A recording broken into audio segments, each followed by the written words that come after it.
Hello and welcome back everybody. It's Complicated Relationships Reddit Stories. Hope you guys are safe and healthy. Now let's see what the story is about today. What would you do if you see text messages on your wife's phone that she's making plans with another man to spend a weekend together while you are out on a 7-day work trip next week? And you see they are basically counting the days. It's time we listen to the story. Also, if you like this video, please give us a thumbs up and subscribe to the channel. My wife came stumbling through the door at 4 a.m. on Saturday. We live in an apartment complex above a bunch of shops and bars. We had dinner. I decided I didn't feel like going out because I couldn't drink due to a work commitment, but I told her I didn't mind her going downstairs to have a drink or two. Around 12 a.m., I texted her to see what was up. She told me she was just getting some good advice from one of her girlfriends that tends the bar. I fell asleep on the couch and woke up at 3 a.m., finding that she still wasn't home and the bar had closed at 2. Worried, I sent her a text asking where she was. She replied, "I'm dealing with someone." I reminded her that the bar had closed at 2. She replied that she was on her way home. I heard her struggling with the keys and opened the door for her. She was standing there swaying and I knew she was completely tanked. I helped her through the door and into the kitchen where she promptly fell down, laughing the whole time. I realized that she didn't have her purse and asked her where it was. She said she didn't know. I picked her up off the floor and helped her to the bedroom. She left her phone on the counter, so I decided to see if maybe someone had texted her about leaving her purse behind. The second message down was from a guy that I didn't know. When I opened the message thread, they were talking about how they couldn't wait to meet up when I leave for a 7-day work trip on Monday. The last text said 2 more days, like they were on a countdown for me to leave. My wife stumbles back into the kitchen to get her phone. That's when she realizes she messed it all up by not deleting the messages before she came home. She then spent the next couple of hours asking me if I want a divorce, crying, can she take the dog, more crying, asking me if she should book the next flight home, etc. Not going to get too specific, but I'm in the military and my job takes me offshore for about 2 weeks a month.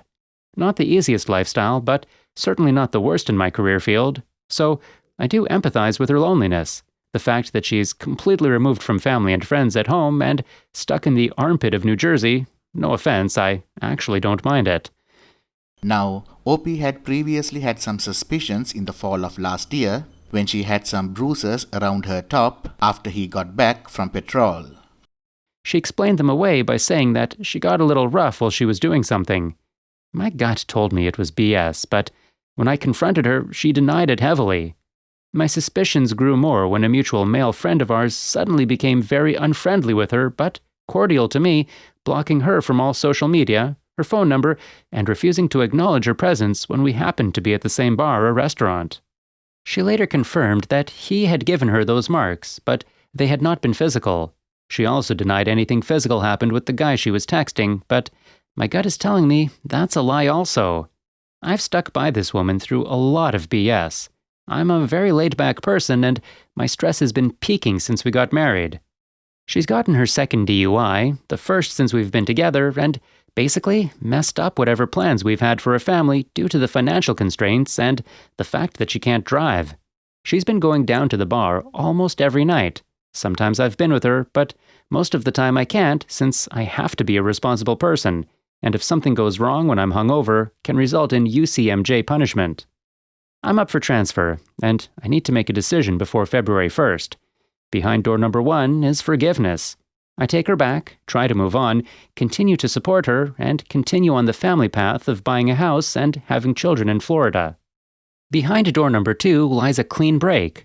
I won't owe her anything in alimony, we don't own property together, and I would move to downtown Boston and live the bachelor lifestyle.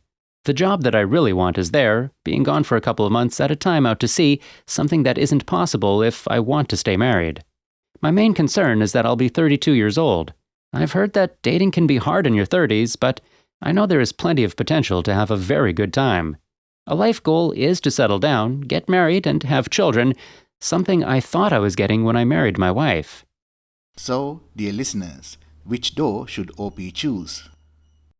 Edit 1. Thank you all for your input and the kind words that some of you had. I've made the decision to follow down the path of door number 2. I told her, and to be honest, the relief that I had felt previously was replaced by sadness. I know a lot of you may not understand this, but when you love someone, sometimes you put the blinders on when it comes to their faults. She has put me through plenty of grief, but there are qualities about her that I truly did love, and we have had very good times between the struggles. She is devastated because she truly thought that I would forgive and stay to try and work it out. As much as I can't stand who she is right now and what she has put me through, it still hurts me to see her in pain. I take absolutely no joy in it. It's hard to comprehend that because I should, by all rights, hate her completely. It's up to her to find it in herself to pick herself up and carry on. But I just don't think she can, and it's hard to have that feeling that you're abandoning someone that basically only had you keeping them afloat. I can and will move on to better things because I know that I have that inside of me. To pull myself up by the bootstraps is something that I've done all throughout my life. As much as I am anticipating this next chapter of my life, I will still grieve a bit for the potential that we had when we were first married. Edit 2, she is heading back to live with her parents, and I'll be filing the official divorce papers later in February. End of the story. Well, OP, you know exactly what to do here. As far as you're concerned about being too old, you know what you want. You're at a good point with your career, and despite putting up with a very unreliable and unstable woman for so long, seems you have a good head on your shoulders. Part of the problem is, even if you did forgive her, there really isn't much to indicate that things will change. You'll still be away for stretches. She will still be drinking and flirting her problems away, because although this is a big shock, it isn't as if it is make those things go away. On top of that, you'd eternally be paranoid, and she would resent for that, etc. Get her out of your life. There are some amazing drama-free women out there who knows how to treat a man and respect themselves. Before we end the video for today, let's listen to a few comments by the beautiful community. Becca9951 says, I've taken door number 1 before. Most likely you will work really hard to repair the relationship with her, but she won't put the effort in. Even if she does give effort, in the back of your mind, the lack of trust will remain, and it will drive you insane. You'll be obsessed with where she is and what she's doing. That is what's going to waste your time. Forget being 32. You could waste the rest of your life being miserable for someone who doesn't deserve it.